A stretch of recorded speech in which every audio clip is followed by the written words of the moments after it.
Welcome to the Joy of Cruising podcast with your host, award-winning author Paul C. Thornton, a weekly conversation with the amazing cruisers featured in the Joy of Cruising trilogy, comprised of The Joy of Cruising, Cruising Interrupted, and new release, The Joy of Cruising Again.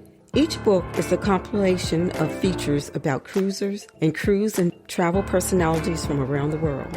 It's the next best thing to cruising, hearing about cruising from the unique and diverse perspectives of Paul's amazing guests.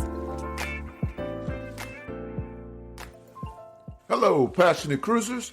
This is Paul, and I am delighted to welcome this week on the Joy of Cruising podcast, Spike Davis, a comedian, host, and writer. He is a native of Louisville, Kentucky, now residing in Atlanta, when not on the ocean. Perhaps after looking at his Carnival Cruise Date tours, I should restate that as when not residing on the ocean, Spike rests his head in Atlanta. He performs on ships a lot. Spike's not new to this. For the past decade, Spike has been a crowd favorite on Carnival, earning his spot as one of the most sought-after comedians on the high seas. That's not all Spike does. Spike has been on the comedy scene 30 years and has shared stages with legends like Steve Harvey, Jamie Foxx, Ricky Smiley, Mike Epps, and D.L. Hughley. He's graced national TV on Dry Bar Comedy Show, Comics Unleashed, HBO, Showtime, Comedy Central, and BET. His clever and entertaining sets, infused with humor and poignant messages of hope and inclusion, makes Spike a comedic force to be reckoned with from coast to coast and cruising the shining seas. Spike leaves audiences laughing and pondering in equal measure. Welcome, Spike, to the Joy of Cruising podcast. Doc, how you doing today? All right. How you doing? I am doing well. I am good today, man. Just kind of chilling out, enjoying the day, and I hope everybody else is as well. You in Atlanta now? I'm in the ATL. All right. Yep, definitely so. I'm a Southern boy. I'm surprised you're not on the water. You on the water so much. You know what? I'm in and out. I'm in and out a lot. A lot of times people ask, how long you go out, but there's no standard time for us. Unlike, the people that work on the ships, they stay for a locked in amount of time. But we bounce from ship to ship to ship for maybe 7 days, and then we're off to another ship. All right. Well, I'll be asking you about ship life, that's for sure. But before we discuss your illustrious comedy career and performing on cruise ships, tell our listeners about yourself in general. Where you're from, where you live, your background, anything else you would like to share. Oh, cool. Well, a lot of times people want to know exactly where you're from. I always say I'm a Southern boy when I'm on stage, but to narrow it all the way down, I grew up in Louisville, Kentucky, born and raised, home of the champ, Muhammad Ali. Louisville, Kentucky is my hometown. There you go. Born and raised there. Yeah. No, everybody knows Ali, baby. Did you ever meet him? I never had the opportunity. Okay. I wish I would have had the opportunity. I just talked to his daughter not too long ago. I have a podcast as well, and I interviewed her, Mamie Ali. So, but definitely, man, I love her. Everybody loves the champ. Yeah, I born and raised in Kentucky. That's my hero. I had the opportunity to engage in a conversation with them, fairly long conversation with him. He's a family friend, not so much a friend of mine, but he was very close to my brother, who was involved in professional boxing, and I got very ill back in the 80s, and my brother arranged, to my surprise, arranged for him to call me. Wow. And so it's probably my most cherished memory was that phone call. Well, he was the people's champion, that's for sure. I don't know if people really understand how giving he was of his time and everything, money and everything. All of his efforts went into people. And that's why he truly was beloved by everybody worldwide. He didn't meet a stranger. He never thought he was above anybody. He would sit down and chat it up with anybody if he had time to do it. So then you moved from Kentucky to ATL, right? Yeah, kind of a jagged course. I went from Kentucky, bounced out to LA, did some things out there with BET, Comic View, where I was doing the show, performing on the show, but also doing crowd warm ups and then some other shows that I was doing crowd warm ups for out in LA for a couple of years. Went back to Kentucky for a little bit, and then ended up moving down here to Atlanta. My wife has family down here. We both fell in love with this city, and doing what I do for a living, stand up comedy and doing a lot of traveling, this was the perfect place with Delta being here. So it just made sense. Yeah. So talk a little bit about your comic background. Started out doing comedy like everybody else that you'll see on stage. Everybody starts out doing those open mic nights, trying to book as many shows as you can. Didn't matter what the venue was or what the event was. Just wanted to get that stage time. So I spent a lot of time on stage just trying to hone my craft and get comfortable on stage, because that's the number one thing you have to have above anything else. Even before the jokes, you have to be comfortable enough to be able to deliver them. So I just worked, man, wherever I could, how much I could, and just kept on doing my thing. So I ended up in some weird places, some strange shows, doing shows in Nebraska, driving our way out there where it's a biker bar. And you walk in, and I'm the only brother. Be honest with you, I walk in, I'm the only brother, like Eddie Murphy movie. You can hear the music just stop. But it was great, because comedy is universal and everybody loves to laugh. Everybody loves comedy and everybody loves music. I'm sure you won them over quickly. You know what? It was, I don't know how quickly it was, because it's all a blur now. Because talking about being nervous, I was nervous anyway, just doing stand-up, being so young in it, and then going into an environment like that, growing up in Kentucky, man, just, you kind of a little PTSD. You walk in and ain't many people looking like you, but everything is beautiful. It was all good. How old were you when you started appearing in spots like that? Oh, I would say I was late in the game, to be honest with you. A lot of guys start 13, 14 years old, 15, 16, and all of that. Chris Rock and just a number of different people. But I started a little bit later on. I would say I was probably around 21-ish, 22, maybe into 23. Mm-hmm. Okay. I've been watching some of your videos, and I saw a video. I think you were on BET, and you sure look younger than 21. Man, starting out early on and just trying to get my footing. Comic View was my first time on television. I'll take that back. BET was second. Maybe it was Comic View, the video that I saw. Yeah, I can't probably remember. Was Comic View, and then Def Comedy Jam was my first time being on national television, being able to do that show in New York at the time. So that was, man, talking about nervous, going to New York and doing shows, but that worked out great as well. So it's been a blessing. I'm from New York. Was that your first time in New York? Was Def Comedy Jam? We'll be back after a quick break. Did you know that family travel has the incredible power to shape our children's worldview and create lasting memories? In a world where representation is often lacking, it's essential for our children to see themselves reflected in every aspect of life, including the stories we tell about travel.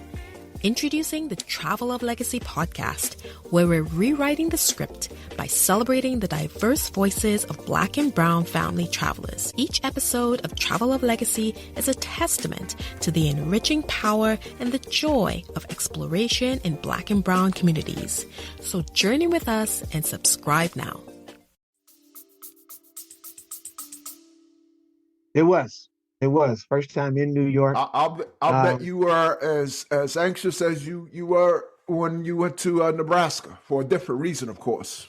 Oh, without a doubt. Same nerves, man.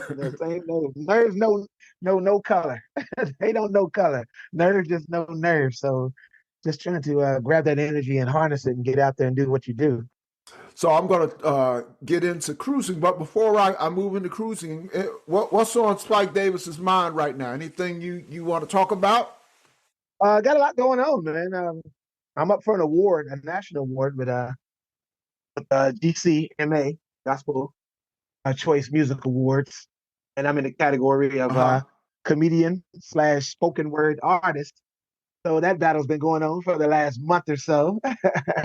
Getting into the next round, and now trying just to win that award. That would be great. I've never won anything like that. Yeah, I just voted for you a few times. You know what I'm going to do is your episode of the podcast doesn't air until I think the second round of the competition that you're in.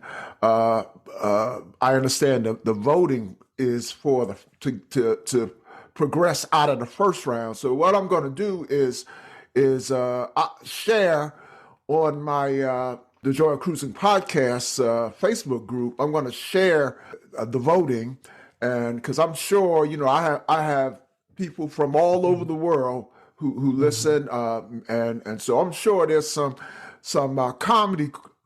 carnival cruisers who have seen you and maybe try to get them to vote as well. I appreciate that. I appreciate it. Every vote, man, we appreciate it. It all counts. And like I said, it'd be an honor, man. I love doing what I do for a living, but to be recognized by your peers and then people that enjoy your art form as well. That just cherry on top. All right. So let's talk about cruising. Before Carnival, were you a cruiser at all?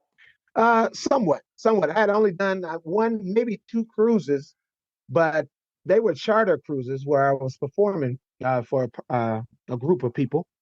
Okay. So I did that and just fell in love with it, man. It blew me away because it was my first time on a ship, going up the way that Now, I did.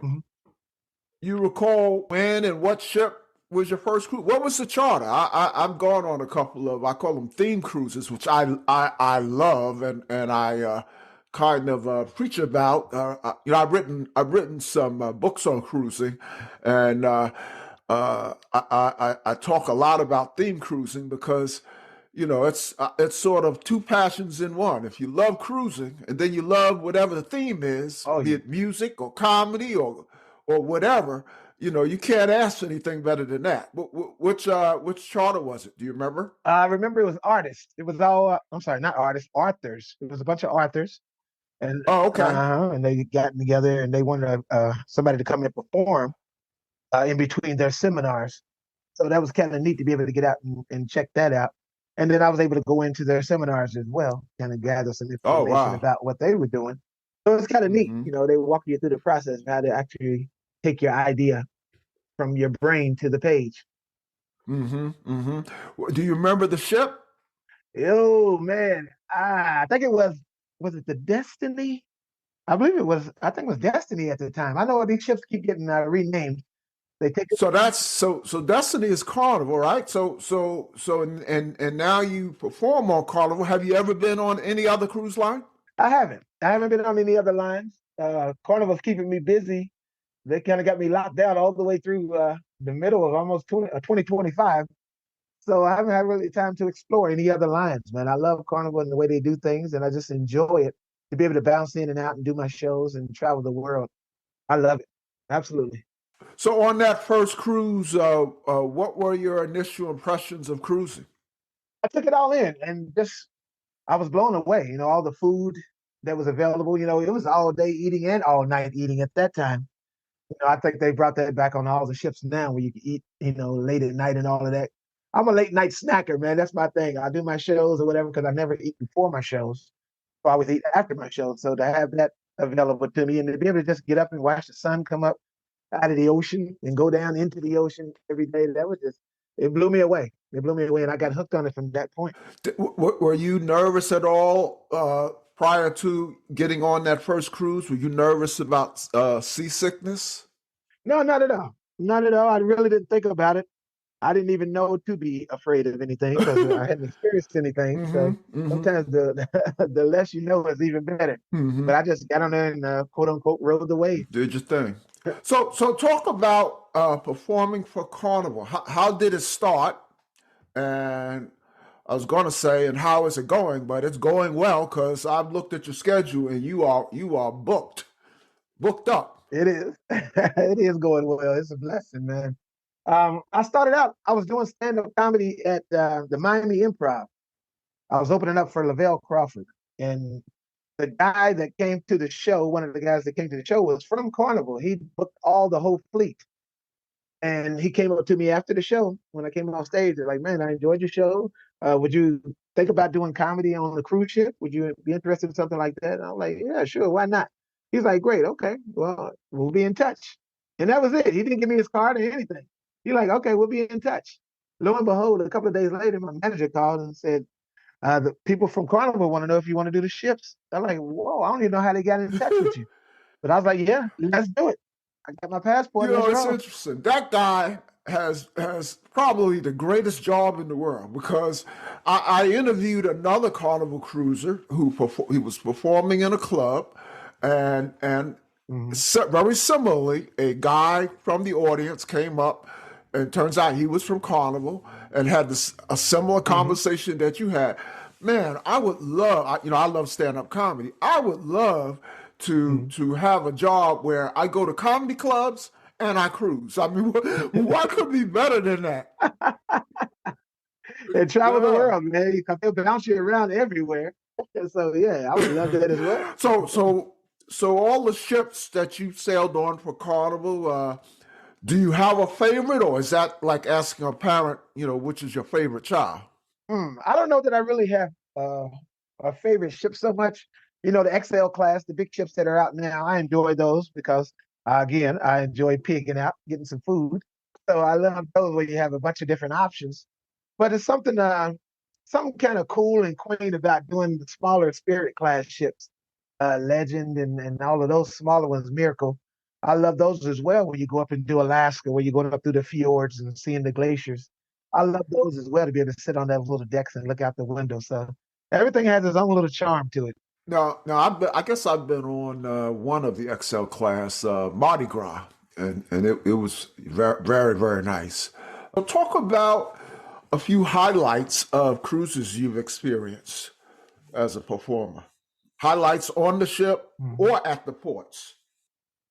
Some of the highlights I would be is just meeting different audience members after the shows. Of course, the stage time that you get, you enjoy those, man. You enjoy the crowd enjoying what you've given them, and then them giving you the energy back. Standing ovations are something that never leave your system. You can remember each and every one of those and how they played out and all of those sorts of things. But to be able to have those one-on-one conversations with different folks, if people have seen my comedy before, they know my comedy has a message behind it. It's a message of love and unity and trying to pull people together. So to be able to meet people and talk to people from different backgrounds and start forming relationships with them, or you're talking to them online when you get back home, they're letting you know how they're doing and how their family's doing, and they'll come back and see you on another cruise. They're checking your schedule, and you get to see them again. You start becoming a family out there with different folks that you probably never would have come in contact with had you stayed in your little hometown. Uh, that's one of the highlights for me is just meeting people from around the world, and then the crew members, meeting those guys and girls, and forming relationships with them. Where you see them on different ships, and you see them in airports heading to a different ship, and you stop and chat for a minute. Not a long conversation about anything, but just that bonding over a common theme. Yeah, and then of course seeing the world. You mentioned Alaska. You mentioned that the fjords. I assume you mean like in Norway. Well, the ones in Yeah. Alaska as well, but yeah, in Norway as well, in Uh-huh. Denmark and Yeah. Sweden. Yeah, I went to Alaska last year, and man, I loved it. And my wife is not a big cruiser, not a cruise addict as much as I am, but even she hmm is like, we're going to go back to Alaska.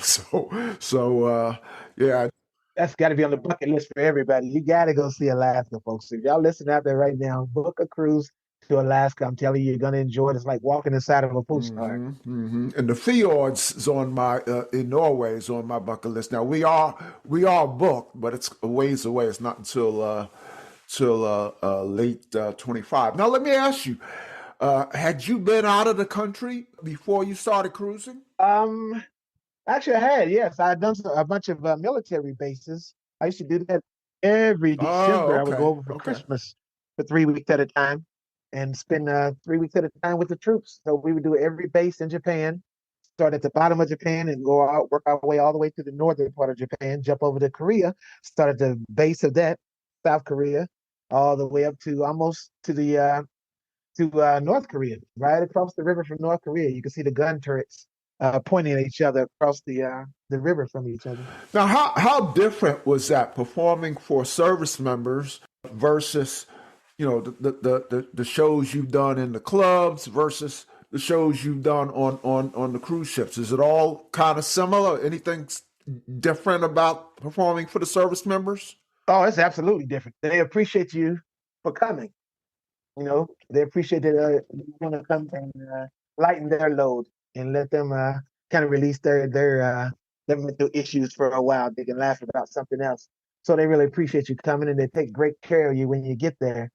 When you do comedy clubs and places like that where people may not be as familiar with you, it's a proving ground for you, where they come with the mentality of, come on, make me laugh. I don't know who you are, but you're a comedian, so you're supposed to make me laugh. Now get up there and make me laugh. So it's a little show me something. Yeah, show me something right now. So that's just the difference. And then the same with the cruise ships. Cruise ships, people are in a great mood. You paid a lot of money to be there. So you come out to laugh and have a good time. You've probably been drinking all day and enjoying some good food and the good music. So you come in and already in a party atmosphere. So I love that. It's a different dynamic with all three.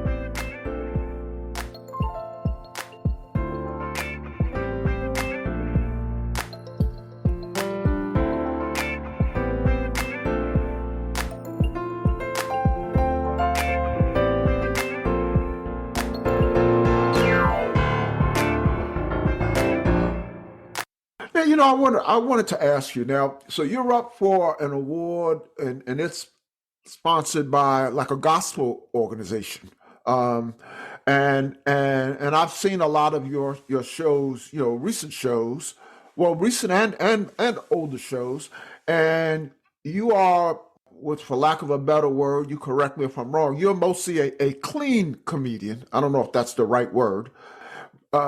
So on a cruise ship, usually they have like a family show and then a late night show that's kind of more R-rated. Do you have are your shows all the same, or do you also do that, like a show for families and then a show more for adults? Oh yeah. We all do both. We all do Okay. both. So yeah, we definitely do the adult shows, but then also we do the family friendly shows as well, the PG rated shows, which a lot of comedians don't enjoy it, and I absolutely love them. I love the Yeah, energy. because that's your style. Are you challenged by doing the adult shows? No, the adult shows are easy because you get into Really? things that everybody's gonna laugh about taboo subjects anyway. Okay. So So even though you are mostly a clean comedian, yeah.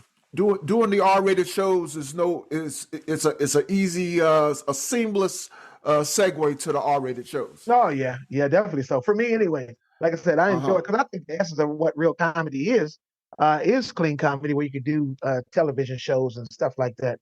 So you Hmm. have to get into really the heart and the meat of what makes a joke funny, as opposed to shock value that you're gonna do Uh-huh. on an R-rated show. You really have to be Uh-huh. a good writer to be able to do PG shows and hold people's attention and get them to laugh. That's a very good point. So in terms of your cruising work, I know the COVID impact or the COVID shutdown impacted your cruising career greatly. How did it affect your life in general? Uh, Aside from missing the paychecks, Yeah, I'll but bet. no, it was just being able to bounce in and out, man, and enjoy going to the Caribbean or going wherever and seeing all these beautiful places and experiencing these beautiful things. But to be able to sit home, man, I tell you what, it was something that was kind of it was cool for me because my wife and I got to have a lot of time together. We would sit on the back deck and just really be able to talk and chat it up and get into some deeper conversations where I'm not distracted by, okay, I got to jump on this next plane. I got to get on the next ship. I got a show to do. You're able to just sit down and really enjoy each other in family time and that sort of thing. So it was a blessing from that standpoint. You mentioned your family. Do they ever accompany you on cruises? They did before COVID, not so much after COVID. Right after COVID, people weren't allowed to bring their families with them. But now, since then, it's been loosened up where Okay. they can come now. So it's not a big deal. Okay. But yeah, Okay. definitely so. She enjoyed cruising. So take us back before your cruising career. We've talked about it a little bit. In the introduction, I mentioned some stars that you work with, Jamie Foxx and D.L. Hughley, and I mentioned some brands and shows that many comedy fans are aware of, like Def Comedy Jam and Comic View. Talk about some highlights of your pre-cruise, or I guess you're still doing shows that are not cruising. So talk about some highlights of your comedy career outside of cruising. Oh man, being able to do those tour dates with Jamie Foxx, um, those are just ridiculous, man. The energy that people come in, they come in to see Jamie, so it's packed out. You're talking thousands of people in these big giant theaters where the roar from each joke is just it's something that makes the hair stand up on the back of your neck, man. Where the pacing of your show has to slow down for a little bit to let the laughter die down a little bit, and you get into your next joke and your next joke, and you're only doing 20 minutes at the most, but it's such a huge boom by the time you leave that stage. And then to stand backstage and just watch somebody like Jamie or Steve go back out and just take that audience by storm as well. You can get a standing ovation, but they're going to get a standing ovation on top of that standing ovation each and every night. And to watch them work, man, it's something that it's hard to explain. That energy, that roar that you feel from the crowd. But that's something that blew me away. I did a tour with Steve Harvey where we did the Hollywood Bowl in Los Angeles, and 10,000 people there. How many? 10,000 people, man. I'm opening for the OJs and Steve Harvey. Wow. Wow. So you talking about a huge roar, man. But those things just stand out to me over the years to be able to do those things. They were a blessing. How about today? Do you do much non-carnival cruise? I'm sorry, non-cruise comedy work? Are you doing Mhm. clubs, TV tours, anything like that? I did dry bar comedy. I'm on there, so if people want to go check that out, Dry Bar Comedy, that's backslash Spike D. You can check out my full stand up of clean comedy. Yeah, out in Provo, Utah. So I've done that show. That's the most recent one that I've done. But I still do some private shows as well. People want to hire you out for a private show or something like that, corporate gigs and stuff. But I do some churches as well. So I do it all. I do it all, but not a lot because normally when I get home from the cruising life, I kind of just want to rest a little bit, rest my voice, rest my mind, and just regenerate everything, get ready to roll back out again. So promote yourself, Spike. Any tours or events you'd like to tell our listeners about? Yeah, I would love for Anything people. coming up? I love for people to definitely check out my podcast, Spike Davis and Friends Show. That's on my website as well. All the links for that. I'd love for you to check that out as well. On Envision Radio is the name of the internet station that I'm on. So I love that, man. We do that on Sundays at 11 Eastern. And we just interview different people from around the world, man. They're doing great things. We have a thing called a segment on the show where we just talk about community leaders and the great things that they're doing. Because a lot of times negativity is what pushes and drives news stories. So we go the other direction. We talk to people that are doing great things, raising money for sending kids to school or whatever it is, whatever that thing is, man. We pull those people onto the show and talk about that. So I enjoy that. I love for people to go and follow me if you would. But go to my website, spikedavis.com, and check out all my cruising dates. Book a cruise around it. That way we can come and hang out, man. Then let me know that you're there. And follow me and I'll follow you back. All right. Well, speaking of cruises, as I said, I'm sure a large portion of my listeners cruise on Carnival. They can go and check out your full schedule themselves. But in terms of upcoming cruises, you got what's coming up pretty soon on the ocean. Out on the water, man. I'll be back on a couple of the XL ships, which I love those, which is for the people that don't know that aren't Carnival cruises. That's Celebration, Mardi Gras, and Jubilee. Those are the three big ships. So I'll be doing those. That'll be coming up all summer long. I'll be doing a lot of Jubilee, but I'll jump to the Breeze. And Firenze is the newest ship coming out of Italy from the Costa line. Oh yeah. Yeah, so that's going to be in Long Beach. I'll be doing that in June. So I'm looking forward to that. Firenze and Venezia, those two ships from the Costa line. I enjoyed the layout of those ships. If you want to check out something different, something new, and different types of food, come on those cruises as well. And again, let me know you're there. Don't just slide in and be like, Spike, we saw you. Well, why didn't you come up and talk to me? Mm-hmm. Mm-hmm. You've kind of mentioned a couple places, but tell our listeners how can they follow you on social media and the internet? I made it easy, man, because there's so many different sites, Facebook, Twitter, Instagram, all of that stuff. I'll put it right on my website. And that way you can just go to one spot and you can click on whatever is Okay. comfortable for you, whatever social media site you're on. Just go to spikedavis.com and then you can just scroll down and you see where it Mm-hmm. says connect. You can connect to me on whatever social media Mm-hmm. platform you're on. Say something about leisure time. What do you do in your me time when you're not cruising, hosting, or performing, or working on your podcast? Oh yeah, well I love golfing, man. I'm into the golfing thing. I've been playing that for years. I enjoy getting out golfing. I'm a fisherman as well, so I love doing some bass fishing. And Uh-huh. then sometimes I'm just sitting and writing, man. I enjoy writing as well. I enjoy poetry and writing lyrics for songs that probably never get released, or maybe they will. You never know. But I just enjoy the creativity of just sitting down and writing and just fleshing out your brain. I love words, so that's my thing there. Are you and your family are you travelers other than cruising? We were before, but cruising has done so much as far as just the energy that it takes to do what we do. Because I don't think a lot of people understand. We don't get on the ship in the home port and then stay on the ship the whole time. If you get on in the home port, then the first big port that you get to, generally, we'll get off the ship and then we start trying to make our way back to the U.S. or to another ship. So there's a lot of bouncing around time by you out there. So you half unpacking your bag, and it's a lot. Physically, it's a lot. Then mentally as well, going through security and checkpoints and all that stuff. It's a lot to deal with. That's why we need that downtime. Hmm. What's on your travel bucket list? You've seen so much of the world as a result of cruising. Any place that you haven't been to that you plan to get to someday? Absolutely. Africa. There you go. Gotta get to Africa, man. Me and my wife was talking about that not too long ago, and then my family members as well. So it looked like we're gonna do a huge family reunion in Africa. We were looking at Ghana initially, but we may be maybe looking at Botswana or something like that, maybe going down to South Africa, but we gotta get to Africa. That's on the bucket list and that will be done. I have to do that.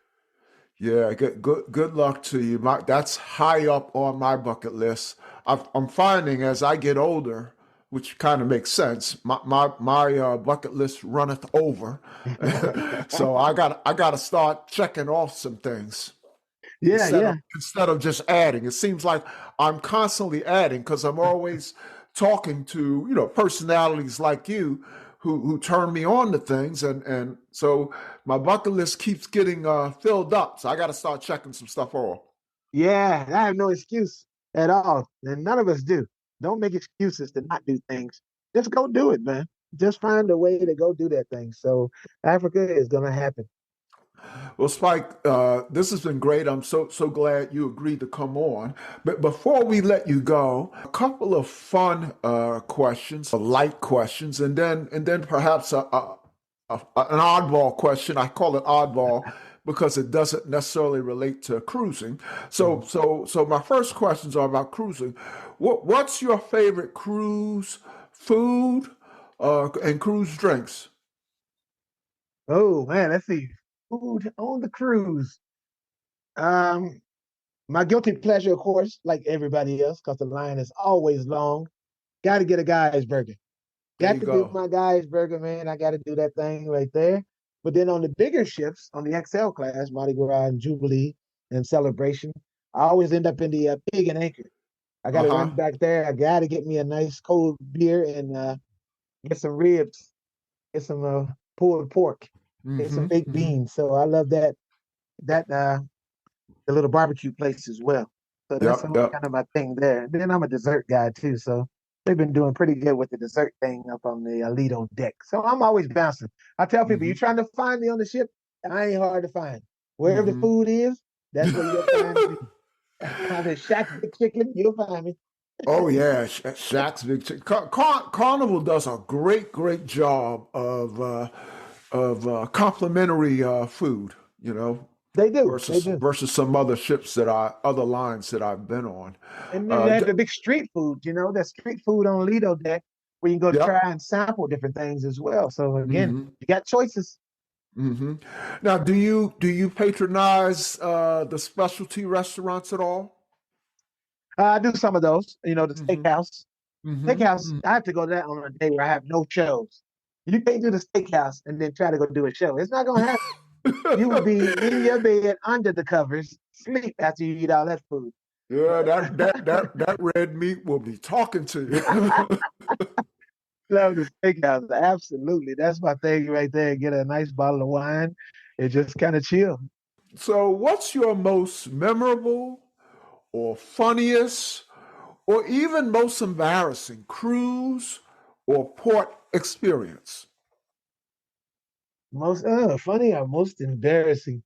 I love, you know what, this is gonna be it's gonna sound weird, but I love sitting on the top deck, especially when you're on the ship out of Cozumel. You know where I'm going with this. I love getting on the ship before everybody gets back on the ship. And I go all the way up top and I pull a chair right up to the edge and I just sit there and I just wait. And I wait. And the closer we get the time to leave, I love watching the runners, man. Those people that are running late every time, I love those, man.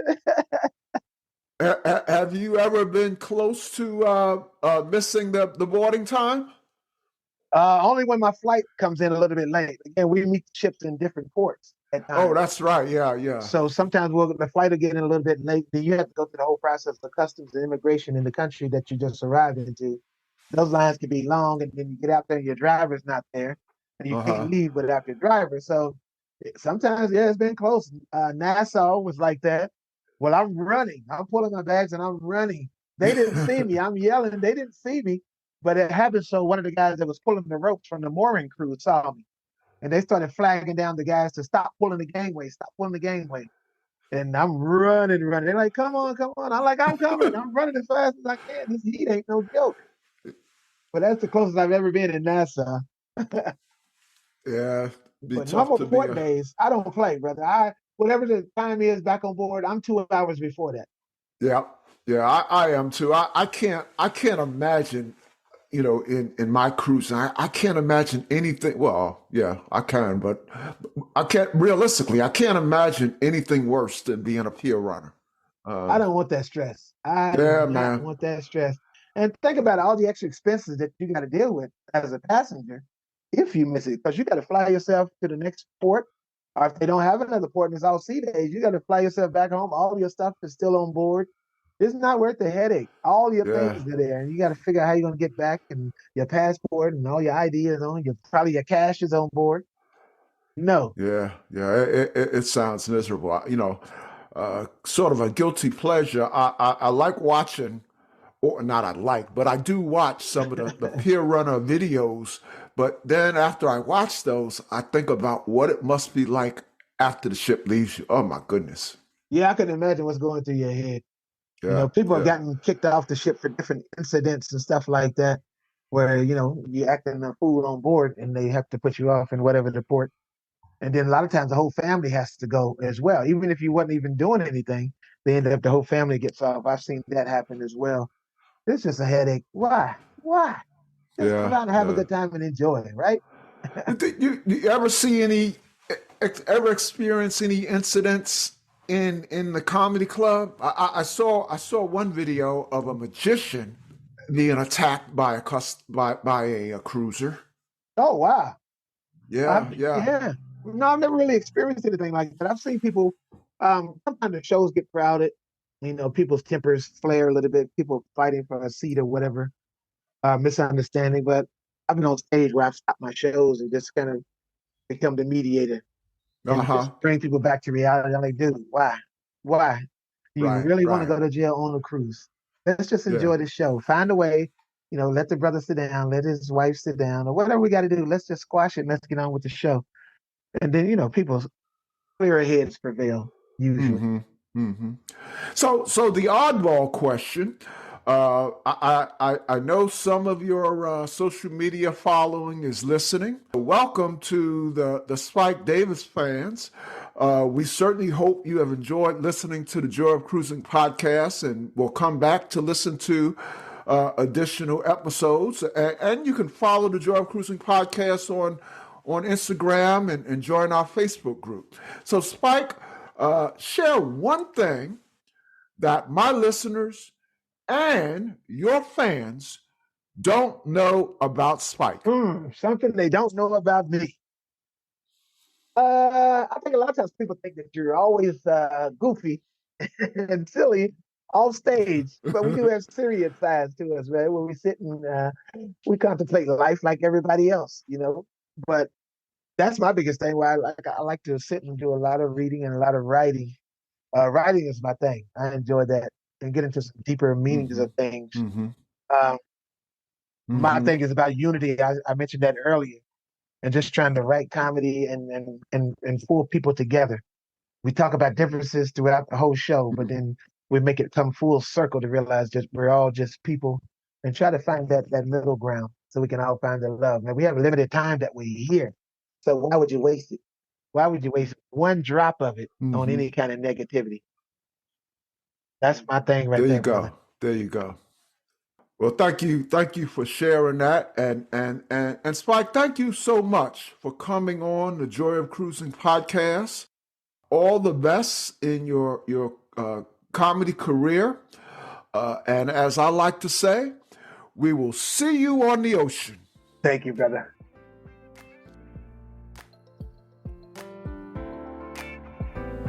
The Joy of Cruising and Cruising Interrupted, each $16.99 plus shipping, and new release, The Joy of Cruising Again, for $18.99, can be ordered at the link on thejoyofcruisingpodcast.com. For each of the 3 books, use the discount code Joy of Cruising Podcast and get $4 off. The Joy of Cruising books are also available at Amazon.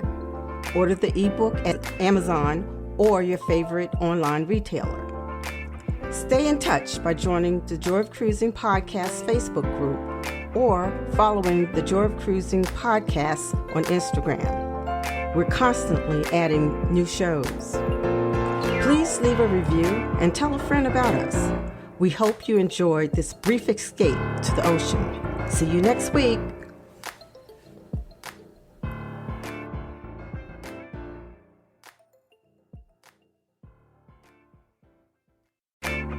Exciting news, passionate cruisers. The Joy of Cruising Again book was just released. Order the ebook at your favorite online retailer. The paperback can be ordered by copying the web address listed at the podcast website, www.thejoyofcruisingpodcast.com. Don't forget to use the coupon code Joy of Cruising Podcast to get $4 off. We think you'll enjoy the new book as much as Paul enjoyed writing it, and we would love to hear your comments at the Joy of Cruising Again Facebook page or at the Joy of Cruising Instagram page. Thank you.